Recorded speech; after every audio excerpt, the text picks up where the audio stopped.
Welcome, everybody. My name is Gary Grote. I'm the Executive Director for the Greater East Aurora Chamber of Commerce, and we're glad you can be with us today.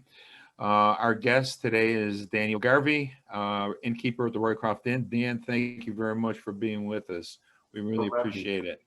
Thank you. Our program that we do today and that we've been doing for the last several weeks, this is the 8th one that we've done, is to connect our students and educators with local business people, business leaders, to talk about various careers in their particular industries. And this has been really a very interesting program for myself, learning a lot, but I know it's been really good for our students and educators, our teachers and guidance counselors that have been viewing this too. It's been very helpful. What I also wanted to do too, though, is thank Absolute Care of Aurora Park for their sponsorship of this program. Without it, we wouldn't be doing it. So thank you to Absolute. We truly appreciate it. And then I'd just like to welcome Dan back. And Dan, thank you for joining us today. Really appreciate it. Oh, I'm very glad to be here. You know, Gary, it was funny. I looked at some of those other people that you had on for this program, and what an awesome thing you're putting together. And I thought Mark Andel was great. I think it's exactly what people want to see, and I think it's exactly what students need to hear. Shane Krieger, and what a great story that is, from where he was to where he is now.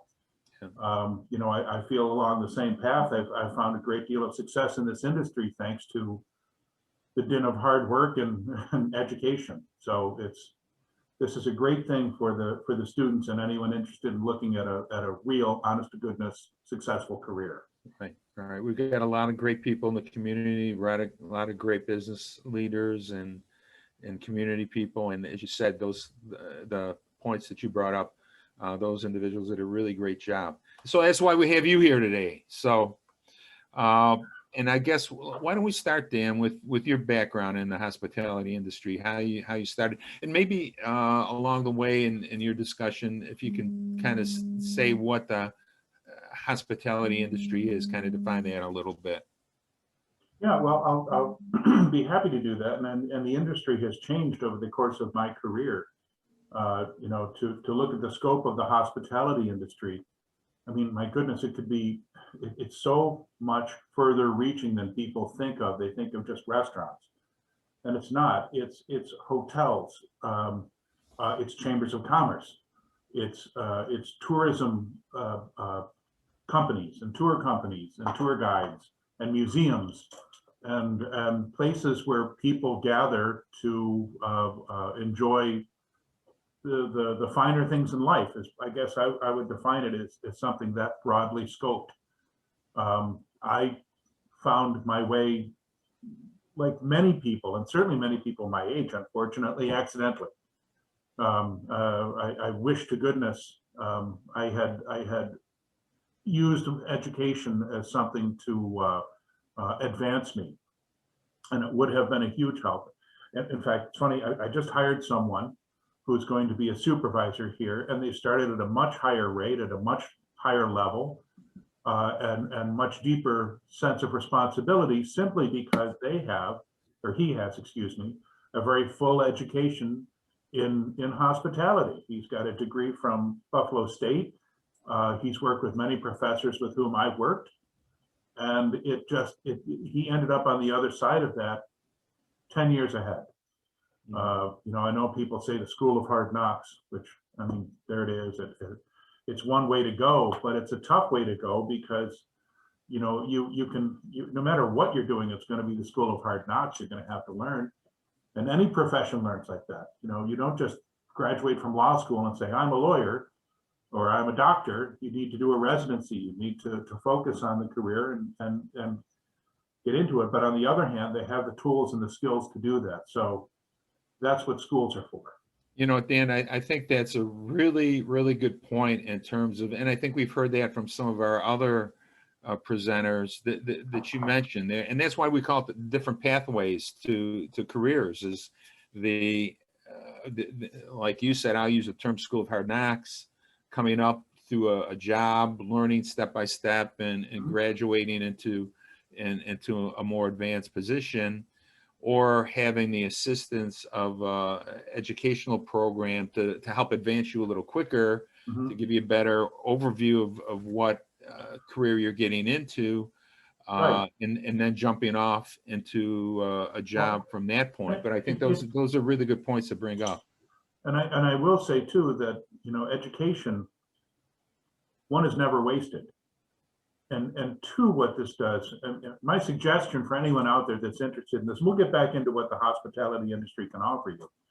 But if you were to attend a trade school of kinds, an ECC, an NCCC, somewhere where there was a 2-year education, it gives you the actual sense of, do I want to do this? And by the time you're done, you'll have had an education. But if you decided something you don't want to do, that's fine.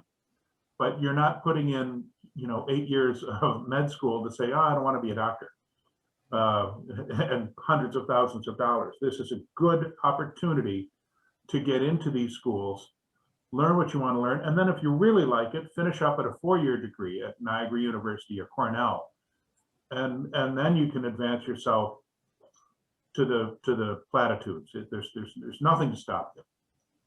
Well, let's can we even and this is good discussion, and I don't want to deviate from some of the things we talked about before, but I think this is heading in a good direction.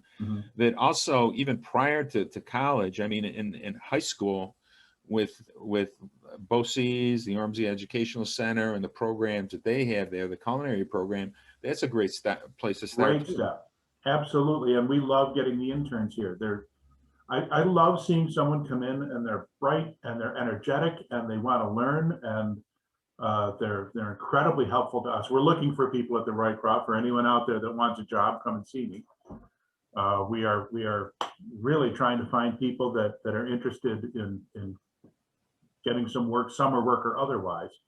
But you're 100% right. Those educational facilities that are available to the people we're talking with right now are huge advantages in how they can end up and the careers with which they can have.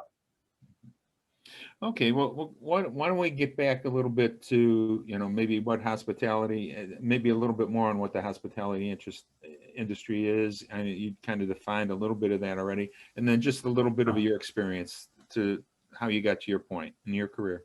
Well, what I'll do in terms of speaking about the hospitality industry is I'll focus pretty much on my particular wing of it, which is hotel restaurant. And I was in the restaurant industry for 40 years now, longer than that if you consider the scut work I did when I was a young kid that was being paid other ways. It is something that I was impassioned with and I loved and I stuck with, and here I am. I'm truly at the pinnacle of this. But the restaurant industry has, I can't tell you the number of opportunities that exist, from an actual mom and pop restaurant to my nephew, who's actually a chef in Alaska.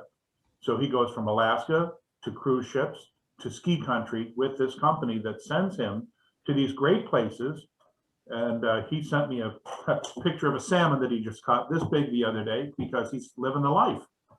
And so it's the opportunities that exist for people that want to be in this industry are huge.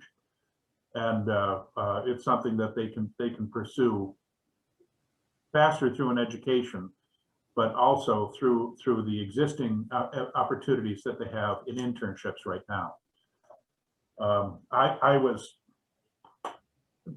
I kind of had the industry thrust upon me, which was fine. When I was younger, I graduated from college with aspirations of law school because I come from a family of lawyers. Realized I didn't want to be a lawyer early on, thank goodness. So I didn't go that route. And in the meantime, I worked for my brother, who had a little steakhouse up in Snyder, New York. The older people might remember McMahon's, the kids won't. But and I ended up liking it. So we opened up a restaurant downtown. My father needed a new office, and we ended up having Garvey's restaurant downtown from the mid 80s to the mid 90s, where I honed my skills and learned quite a bit. Again, you know, through my brother and through a self-imposed internship, got married, came out to East. I've lived in East Aurora my whole life so far, and when the Roycroft was being renovated 26 years ago, I needed a job. I came out here. We got along, and I've been here ever since. And only the last 2 years have I been the general manager, Innkeeper. Before that, I was the food and beverage director. So that's just another level of occupation that you can find in the industry. That's, for someone that's going to maintain a career, is quite advanced. Consider it, it's someone in charge of all food and beverage, the kitchen, the dining room, the banquets, the sales department, room service, special events. Anything that happens that goes within that umbrella is something that's covered by the food and beverage director. Now, along with that, I also take care of the hotel, the lodging, the tours, and everything else that go along with that. So, that's a pretty broad job description, but I know, like you said, that's been developing over years, and your skills have developed over the years to handle that. Come to such a high-end place where you are at the Roycroft Inn as an inn and as a restaurant dining facility too. And that, I mean, I'm lucky. I'm very, very, very lucky. Not only do I have the personnel here that are dedicated and hardworking and smart, thank goodness they make me look good, but the Roycroft Inn itself is a very unique situation. It's wonderful in that, yes, we have the operations that would be the envy of a Marriott or a Hilton or even an industrial, I would say, corporately run organization. But we have the heart of a mom and pop, and we have the ability to make the decisions along with being a mom and pop. Years ago, I had a chef that worked here as a sous chef, and he and his wife were trying to have a kid and couldn't, and it was heartbreaking. And he goes, well, I'm going to take my vacation because my wife and I have an opportunity to go somewhere to adopt this kid. And it's like, well, I'm not going to take your vacation pay away for that. Right. So we gave it to him because it's the right thing to do.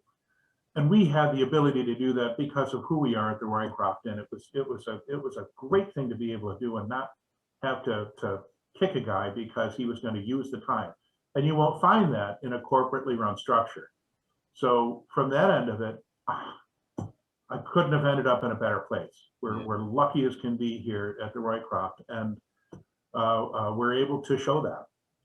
Well, then again, you point out that the different within the hospitality industry, in the restaurant area, that you have that flexibility, again, coming from a small, even smaller than the Roycroft Inn, a Main Street restaurant, mom and pop kind of place, to some of the larger ones that are along Main, to the Roycroft Inn, and then you look at more of the corporate types of businesses. Maybe you correct me if I'm wrong, but like Applebee's and places like that run differently, that are managed in a different type of way. But you know what? You just said it the right way. It's managed a different type of way, perhaps. Maybe not entirely, but the fact is that the way that those places are operated, the way people are trained, the way that the schedules are made, the way it's run, is not a bad way to do it. It's something to think about if you want to learn these things, especially if you want to go out on your own. And you leave there not only with the education that you've had, but with an education that was more directed in structure. And how many restaurants go under that don't make it? I think it's 50% of them that start. Right. And I guarantee you it's because they have a great recipe, they're hardworking, they've got good food, they've got good people, but they've got no accountability or accounting services. And it'll kill you. It'll kill you in a few months. And yeah, it's a again, I think that's important to bring a point out again too, is, I mean, in terms of the employment or jobs that are available in these places. But if somebody wants to open up their own place as an entrepreneur, that they need those other kind of skills to make themselves successful Well, yeah, in the business to keep it going. It's not just, like you said, it's not just the ability to put out a good meal. It's all the stuff that's in the background that supports that. yes. And more than that, even you need support from other people. Gary, we were talking earlier today about reviving the Taste of East Aurora, and what a great thing that was. And I guarantee you, there isn't anyone that owns a restaurant in East Aurora, or it's certainly in that organization, that event, with whom I'm not friends, with whom I haven't borrowed something or lent something. Right. There's no one that lives in this town that doesn't understand that East Aurora itself is the reason that we can be successful. It's not because the Roycroft Inn is great, which it is. It's also because everything else, it's the whole town that people are going to come out and enjoy. And I've always said, bring the busloads out. They can decide where to eat when they get here. Right. But get the people out here, and that's been a very good way of doing it. The other support systems that you need are professional. I was chairman of the New York State Restaurant Association, the entire state, for 2 years, I don't know, 4 or 5 years ago. But I started as president of the local chapter. I was nominated to the state board. I served as running some committees that were there that helped many people in the industry. Not the least of which was education. And ultimately they asked me to serve as chairman of the state association, which I did. And we accomplished a great deal, just a great deal. And I think without that organization, this last year, which was a dumpster fire for every industry, but for the restaurant and hospitality industry in particular, a lot of people would not have survived without the support of the State Restaurant Association. Right. No, that's important. And again, another great point with that you sometimes don't think of, that those are the resources that you need, that whole mix that you mentioned, including the Restaurant Association that acts as a resource to help enable the restaurant hospitality community to be successful. Mm-hmm. And it's just so important. And don't get me wrong. I mean, I'm going to compete my head off with Elm Street Bakery, and we're going to be better than they are, and they're going to compete with us, and we're going to fight for every customer we get and fight to keep them. But at the end of the day, Jay DePerno is my good friend, and we will share a beverage together. Yeah, yeah. It's the way it is. Otherwise, why do it? Yeah, there is a value to all that and a personal satisfaction. Absolutely, there is. Dan, why don't we go to, I know you've got some information here that you wanted to share with us, and let me try and bring that up for you, and you can talk about some of that, okay? Absolutely. All right, can you see that there? Not yet. There it is. Okay. Right now, remember, these statistics that you're seeing are from, I think, 2018 or 19, I don't remember. 19.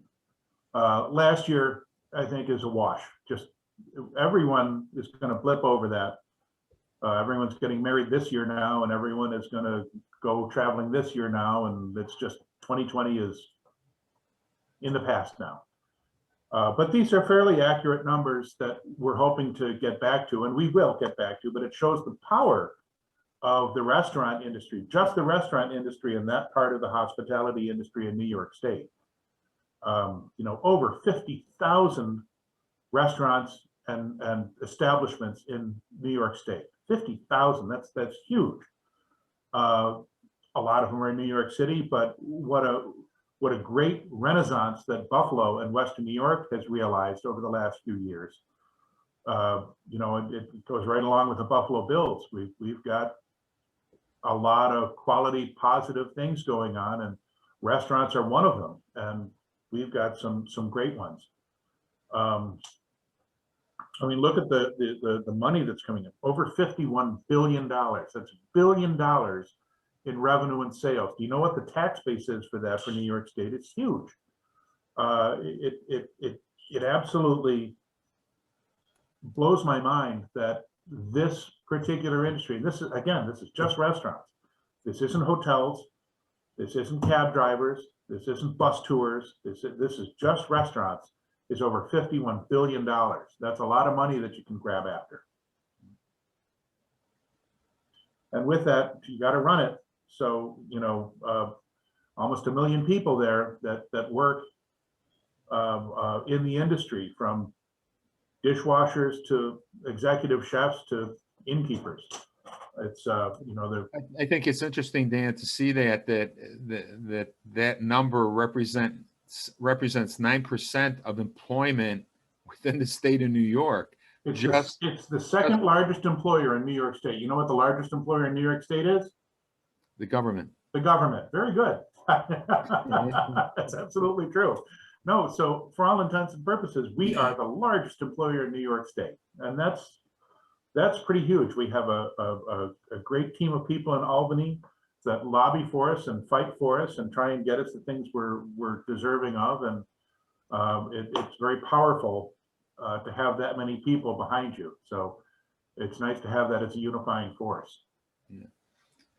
Well, let's move down a little bit here. I don't know if you want to talk about the ProStar program.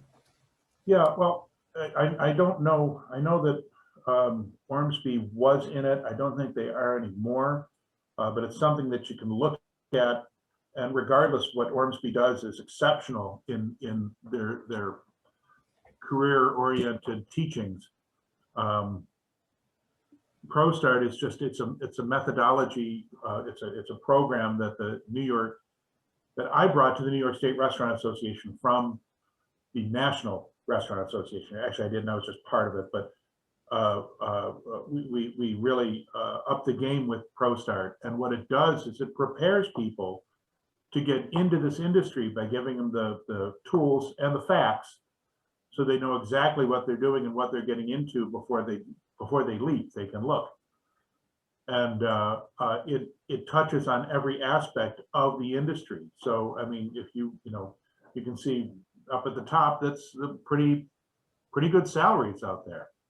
You know, manager, COO, director of operations, you know, a district manager. So a district manager would be someone who would oversee the 3 or 4 Applebee's you're talking about, or more than that even. It's all done on a pyramid level. So there might be a conglomerate of owners for, say, Chipotle, or Applebee's, or you know, Freddy's Smokehouse, whatever, you know, something that has a chain of restaurants. There's management levels that they have, and of course that's how they exist and can be so successful. And as I say, it's a great place to learn once you get out of your schooling. A lot of these can be translated right into private restaurants. You know, you might have a catering manager, you certainly have a chef and a sous chef. You might not have a kitchen or a banquet manager, a pastry chef, but you've got your own pyramid of skills waiting for you in private industry, in the hospitality industry. So I would consider us, I'm the innkeeper. We actually have an AGM, an assistant general manager, who's also an accountant, and he does our books for us. And so you want to know something funny? Last week, we had some people that couldn't make it. We're experiencing a real drought of workers in this industry, in every industry, but for some reason, hospitality is being hit very hard. So I ended up washing dishes for 2 days, and my AGM ended up bussing tables and waiting tables for 2 days because we didn't have anyone. And yet we had to follow through. So we do what we have to do. Our sales manager came down and he was bussing for a day. Our director of maintenance had to come down, and he was helping to bus tables as well. I guess that's the best part of what we are doing here at the Roycroft Inn, is that it is a family, and you do have that sense of feeling at the Roycroft, which is great, which you're not going to feel as directly in a more corporately run structure. On the other hand, we have accountability for everything that happens. So I love the fact that our corporately run aspect of the Roycroft Inn is sound. So we're very lucky to have that. And we have a pastry chef, and we have assistant managers, and we have cooks and an executive chef. But the controller and the assistant GM and the accounting person are all one guy, because we're not that huge. So, well, I think in other, in other situations mainly, and I think this points out what you were talking about before, the other support types of positions that are needed, again, depending what level your operation is at, how big it is, do you need a treasurer and stuff like that. But there are those other positions that do fall within the parameters of certain types of restaurant facilities. So hospitality. Here's and it's funny because the Roycroft just celebrated 25 years since the renovation, since the restoration in 1995, 26 now. But it was established in 1895, so it's an old building, and as far as designing a restaurant, it's the exact roadmap and blueprint for what I would not do if I was going to open up a restaurant. Going through 400-pound doors, down long hallways to get from the kitchen to the table. It's an awful design. On the other hand, there are places that are just perfect for that. And I always use the Barbell. I'm sure everyone's been to the Barbell. One of my favorite places in town. I love it. But it is small, and the whole thing can be done with 3 or 4 people. And it's a great model, and it's well run. And while they have a mom and pop feel to it, I know that they have their rules. And so, it doesn't, I guess that's what I'm trying to say too, is that there's 1,000 things that you can do in this industry and be a part of it, depending on where you are and what you want to do. You're part of a bigger group, you're part of a smaller group, but notwithstanding, it's exciting no matter where you are. Yeah. Now this document just shows kind of what you said in terms of company, food service, company positions, the different variety, and a little bit a job description for each one. Well, I can run down them and tell you there is no owner of the Roycroft or president. My CFO and director of operations and assistant GM is one guy. I'm the general manager. The treasurer is that other guy. There is no regional manager. I'm the food and beverage director as well. Director of purchasing belongs to department heads, because they all have their let's say marching orders. What do they have to do in order to buy something? They're budgeted. They need to know what they can get. They need to get quotes. They need to go beyond just saying, "Oh, give me that." But that belongs to the head of housekeeping, the head of maintenance, the executive chef, the front desk operator, who is also in charge of the hotel. And before they buy anything, they need to follow the rules. We have an executive chef. The controller is, again, the one guy. We do have several people that do training. We do not have a chef. It's an executive chef. But we do have a sous chef. The executive chef and the sous chef are kitchen managers.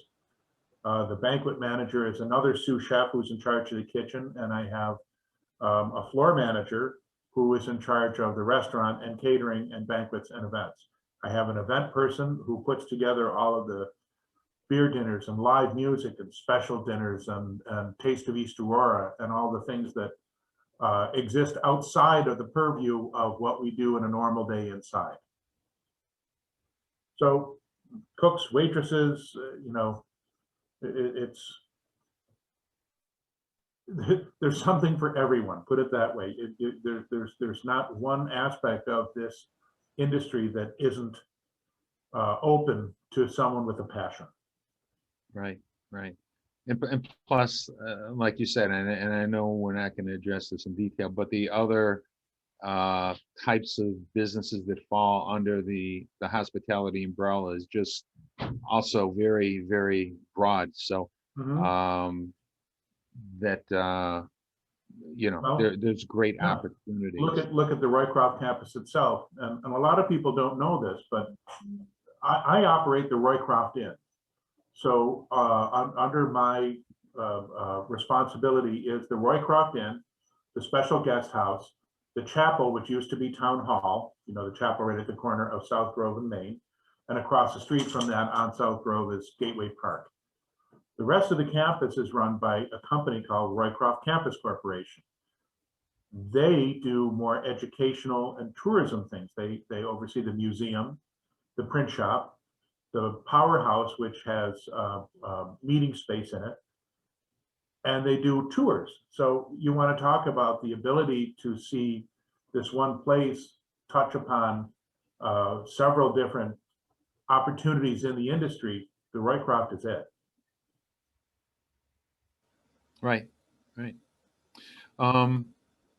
Well, I don't, as we kind of wrap up here, Dan, I don't know if there are any, I mean, we see from what you said that the hospitality industry, in particular the restaurant, it's definitely, there's great opportunities. There's great opportunities for fulfillment in these careers, but it's challenging too. Oh yeah. Especially what you mentioned, the last year has really been something that all businesses have to deal with. All businesses have to deal with. I hope we never have to deal with anything like that again. But as we're seeing the light at the end of the tunnel here, we're looking for people. Everyone is. You know, I need boots on the ground here to work. And if people are well, they want to learn, they want to be a part of it, they want to be a member of a good team. There's a lot of places around. We're one of them. And it's a great way to earn some college money. It's a great way to use your time during the summer. And it's a great way to learn if it's something you think you're interested in. By the end of a tenure here in any kind of employment, you will know whether it's something you want to pursue. And as I say, the guy I was talking about, who is my AGN, his name is Dan as well. He started here as a busser. Yeah. And then he became a server. Then he became a banquet captain. Then he became a supervisor. He's our accountant. The guy who was a busser 15, 16 years ago is now the one who's in charge of all of the financing of the Roycroft Inn. Yeah. Yeah. And what a great story that is, because it proves, and he went for accounting. He went for that, knowing that this is something he wanted to do, and he loved the industry so much, he was able to put those together. So yeah. Even if you don't want to run around serving tables, there are things you can do. Yeah, well, that's tremendous, and that's a great story. So, yeah. And we know there are others like that are out there. But before we wrap up, anything you want to close with? Any other comments or anything? No. Anyone that wants to talk to me, you call me at the Roycroft Inn, and I would be happy to discuss the industry or opportunities or other places in East Aurora or Western New York where you can get more information on this. I'm actually going to be going back and teaching again. I'll be an adjunct professor at Erie Community College, probably come the fall, taking on a couple of classes. I used to do it before, and it's something that I was impassioned with, and I love it.